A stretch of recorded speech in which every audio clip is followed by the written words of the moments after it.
How many of you, if you're honest with me, do you know you have these choices and these areas in your life that you want to try to move towards? You know that you want to try to change. You know you want to face some of these struggles, but fear sometimes paralyzes you. Anybody in here? Yeah, man, I've learned in my journey that I have to skydive that thing. And here's what I mean.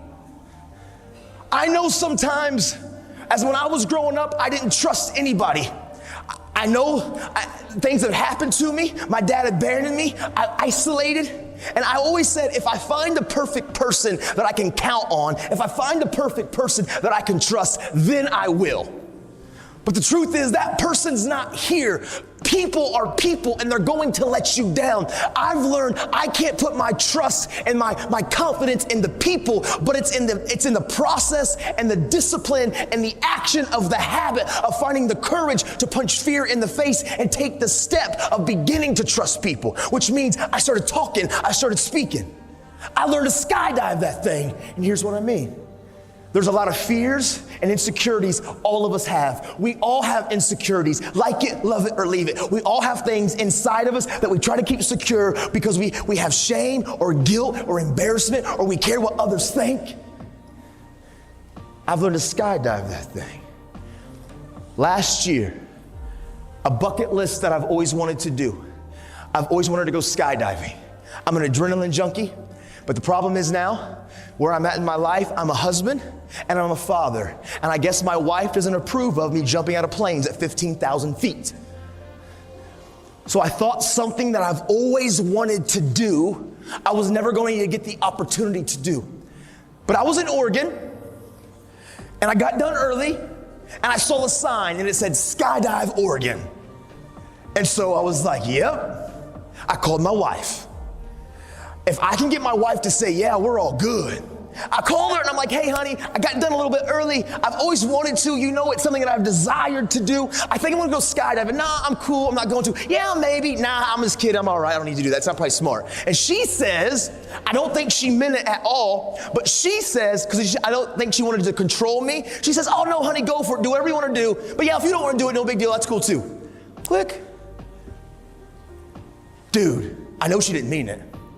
But my eyes got so big, she said yes.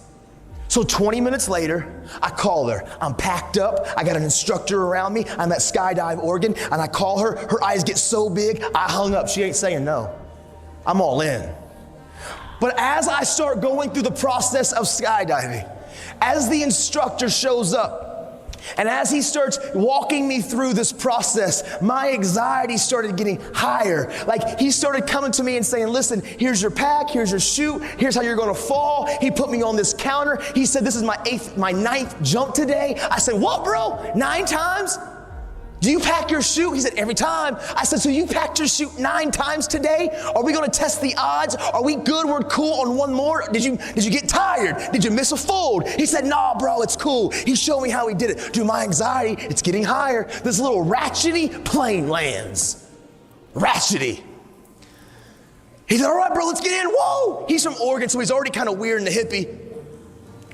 As we get into the plane, we start ascending. He slides in behind me. My anxiety is on 10. Just like some of you, when you know you need to trust, you know that you want these areas in your life that you're insecure, and you get to the edge and fear paralyzes you and anxiety gets higher. Dude, I was right there. I've always wanted to do this, but through the process, I was so uncomfortable.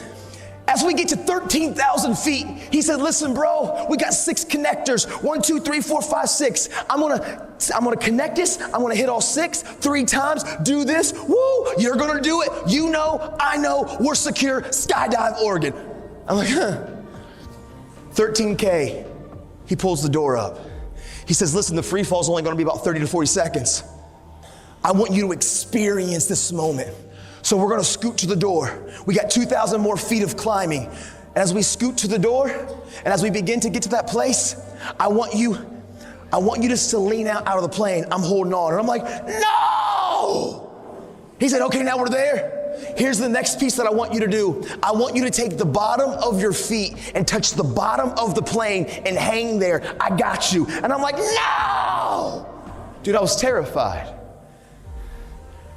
In that plane, which was the safest place that I could have been, I've never felt more anxiety and fear in my life, even though I've always wanted to do it. But soon as I trusted the process, and soon as I trusted the community of those entrusted to help me learn to skydive, as soon as he got to that place at 15K and he said go, and I took that step, and we skydived that thing, all the anxiety, all the fear, it evaporated. As I free fell and I saw Mount Hood and Mount Rainier and Mount St. Helens, I've never felt more on top of the world. There's a lot of you in here that you struggle with trust. Fear has paralyzed you. You know there's areas in your life that you want to change, you need to change, but man, you get to the very precipice at that door and you run back because it is uncomfortable, and I need you to know change is uncomfortable. I've learned to skydive that thing.